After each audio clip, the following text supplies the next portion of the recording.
You step onto the pitch, 90 minutes on the clock, and no one in black standing between you and the truth of what just happened. No whistle, no flag, no VAR screen glowing in a booth somewhere behind the stands, just you, 10 teammates, and 40,000 people watching to see what you do when nobody's forcing you to be honest. Sounds like chaos, but is it?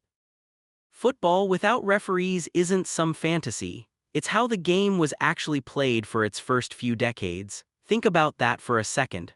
The sport that fills stadiums on every continent started as a gentleman's agreement.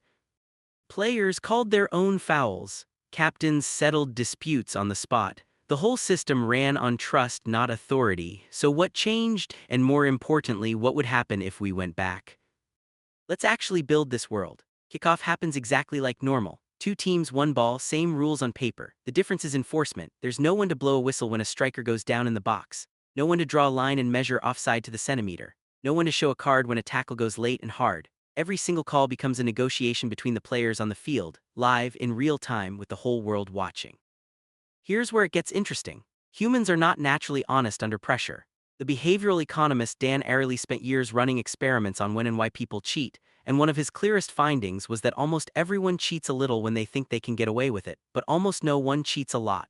People want to stay just barely inside their own definition of a good person. Now picture that instinct on a football pitch with a World Cup final on the line. Would players dive a little less than they do now because there's no ref to fool, only their own conscience and 60,000 pairs of eyes? Or would they push the boundary even further, betting that chaos and blame shifting would cover for them?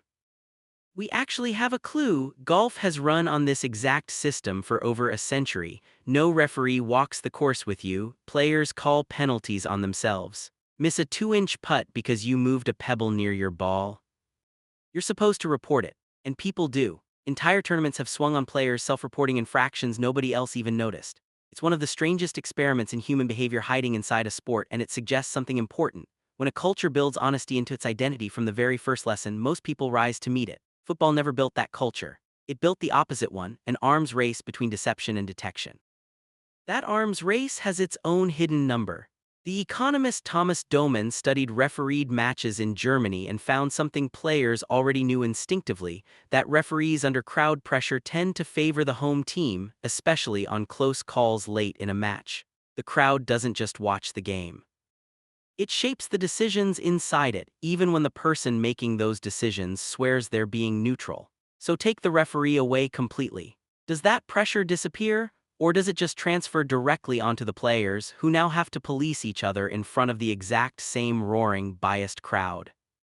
Picture the actual moment. A defender clips an attacker's heel in the box. In today's game, 22 players stop and one person decides the fate of the match. In this version, there's no third party to appeal to. The attacker says it was a foul. The defender says it wasn't. Do they talk it out? Does the captain make the call? Does the crowd's reaction basically decide it for them, the way a jury sometimes reads a room before it reads the evidence? For the first time in modern football, the players themselves would have to build the courtroom, the judge, and the verdict, all in about 4 seconds with the game still technically running. This is where the evolutionary biologist Robert Trivers becomes strangely relevant. Trivers spent his career studying reciprocal altruism, the idea that cooperation between individuals survives only when cheating gets detected and punished.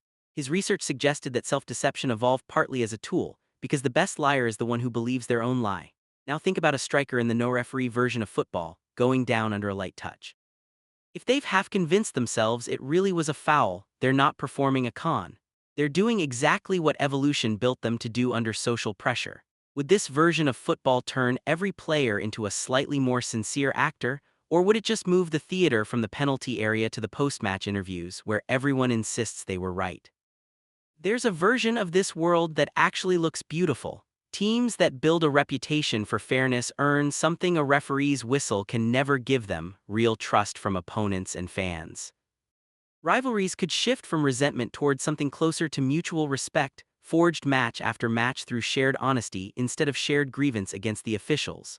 Younger players might grow up idolizing not just skill, but integrity under pressure, the way golf fans quietly admire a player who calls a penalty on themselves when nobody would have known. But there's a darker version too, and it's worth sitting with. Bigger clubs, richer clubs, more powerful federations could simply dominate the negotiation. When the rules depend on who argues louder, who's more famous, who the crowd already loves, fairness stops being about the actual foul and starts being about leverage. The very inequality football is supposed to erase for 90 minutes could come flooding right back in, just wearing a different uniform. So which version wins? Probably neither one cleanly. Probably something messier, somewhere between golf's quiet integrity and football's long history of professional fouls and theatrical collapses. The game would likely split along exactly the lines Airley's research predicts, most players staying just inside their own moral comfort zone, a small minority pushing hard against it, and the crowd amplifying whichever behavior gets rewarded fastest. Here's the real question underneath all of this. We didn't remove referees from football because players couldn't be trusted for a single moment on the pitch. We removed the possibility of trusting them at scale, across 190 countries, billions of dollars, and stakes too high for a gentleman's agreement to survive intact. The referee isn't really there to catch cheaters. The referee is there so 11 strangers in matching shirts don't have to negotiate the truth from scratch every 4 seconds forever. You step onto the pitch, 90 minutes on the clock, and this time the only person deciding who you're going to be out there is you.